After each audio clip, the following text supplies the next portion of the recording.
Alright guys, my name is Chris Gutierrez with Metro Valley Ambulance. I'm a longtime paramedic and diesel mechanic, and I'm here to show you this 2003 Ford E450 Power Stroke Super Duty with 124,000 miles on it. This is the last year of the 7.3 liter motor, if you're unaware.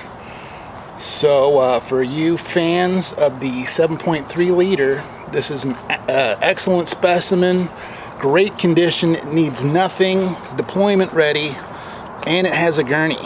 So we'll do a walk around tour, and then we'll start going through the all the exterior compartments and the patient compartment in the cab. We're going to crawl underneath and look at it. Pop the hood. We're gonna look at more stuff than you want to look at. So it's probably gonna be about an hour's worth of video. So pop some popcorn, put this on pause, go get yourself something to eat and drink, and then come back and watch this. We got a lot of stuff to look at. The first thing that you're probably gonna notice is you're probably saying to yourself, holy moly, that thing is red. And the paint is in great condition, and it is red. So if you're a fire department or a volunteer fire department or an ambulance company that might happen to have red rigs, this would be a good ambulance for you. So let's start going through all the compartments. The first compartment is the O2 compartment, and you will see it's big enough to put an H tank. It's set up for an M tank, but it is tall enough, wide enough, obviously, for an H tank, and it does have the regulator there, so it's ready for you just to pop in a tank and go. And then second compartment, restock supplies or extrication equipment, whatever you might happen to use for your department, put that there. Back here is another big compartment. If you do use extrication equipment, this would be a perfect place to put your generator, because it is vented. So if you're running a motor or something in here, it's big enough for that, for a Hurst tool or whatever you might use. But most extrication tools today don't require a generator. So we'll get in the back in a minute. We'll just knock out these exterior compartments. This is the backboard compartment. Super roomy. You'll see there's a divider there. When the power's on, all these compartments light up, but if I run the motor, you'll have a hard time hearing me, so I'm not going to start it up just yet. But all of the compartments have illumination, so when you open the door, the light comes on. So you could put, a gazillion backboards in here. It's big enough for a scoop stretcher. You might even be able to put a Stokes basket in here. It's so big. But there's a shelf or head beds or sandbags, whatever you might use to secure heads. Here's a compartment for 3 D tanks for your portable oxygen, and then also a spot for a fire extinguisher, which isn't there. We might have an extra one that we can throw in there for you. And then this is the compartment you would use to have all of your equipment that you're taking in your rescue, your monitor, your portable suction, your jump bag, all that stuff. And it's accessible, obviously, from inside. As you can see that. Down below are 3 batteries and a slide-out tray. And you'll see there's 1, 2, 3. Plus, because this is a 2003, there's one under the hood. 2004 and up don't have a battery under the hood. They all rely on the side batteries for a Type 3, that is. So let me fire this thing up, and then we'll climb in the back. We'll start going through every little nook and cranny, all the switches. And this is a sneak preview. Oh, you might notice there's an MDT in here, and that stays with the ambulance, and yes, it does work.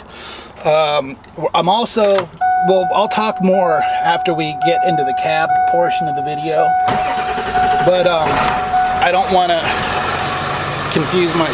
get ahead of myself, so let's just knock out the back real quick, and then we'll talk about that. So on this rig, and you'll notice the diamond plate is mint.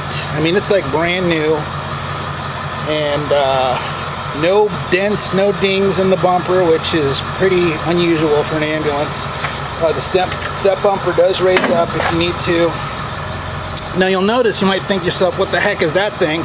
It's a ramp. So this particular ambulance has a Furno. It's a variant of the Model 28. It's a ProFlex 2033. So if you don't want the gurney, the good news is it has floor mounts for a striker. MX Pro, Power Pro, Easy Pro, any of the strikers, or any of the other Furno ProFlex, or the Power Pro, not the Power Pro, but I forget what it's called, the Furno that's electric. But this is the one-man gurney. This is really popular here in Los Angeles because there's a lot of old buildings with really small elevators. And unless you enjoy carrying patients down 8 flights of stairs, you're never going to get a striker in some of these small elevators. So this thing, it goes, you can put it in it goes into a chair, which will make it into any elevator, even like a little private elevator in someone's home. But that's why this gurney is really popular in LA. A lot of old buildings, tiny elevators, but it does have floor mounts that are compatible with the antler system for a striker.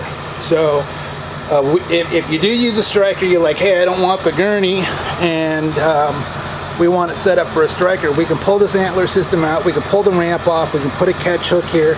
That's stuff that we do all the time, and we'll shave a little bit off the price for keeping the gurney and giving it to someone else that needs it. So there is that. So let's climb in the back here, and you'll notice the compartments. There's compartments above the rear doors. That's the perfect size for extra boxes of gloves. And then you got your slider thing. There's a big drawer here. You can arrange that however you like. And then you have a spot there that's perfect for a monitor. Down below, you've got more cabinet space over there. You've got a CPR seat, which is key, I think. There is a little bit of storage in it there. I think there's some supplies still in there. Yeah, some emesis basins and bedpans, some suction equipment. I'll probably just leave that there, so you can inherit a few goodies. And then here's the action wall. There's the ALS wall, which has the AC unit over there. And most of this space is accessible from that outside compartment. There's another drawer here, and you can arrange that however you like. And then behind the, oh yeah, let me back up a little bit. Here's the jump seat, which has an integrated child seat. So if you have a child rider, you can put them in there. And then up here is all the electronics for wheeled coach. Now, if you're not familiar with wheeled coach electronics, they are fantastic. Now, when you're looking at this, you might think, holy moly, it's really confusing. This is very simple. So whoever's working on this thing, if you look down there, very simple solenoids, bus bars, and your relay board. I've probably owned a couple hundred wheeled coach ambulances. I've never had a relay board go bad. Occasionally the relays will go bad, but that's like, $24 part at Napa. So it's one of the things I really like about wheeled coach is that they're really easy to work on. These switches, if they go bad, that's a $12 switch. You just pop it out, put in a new one.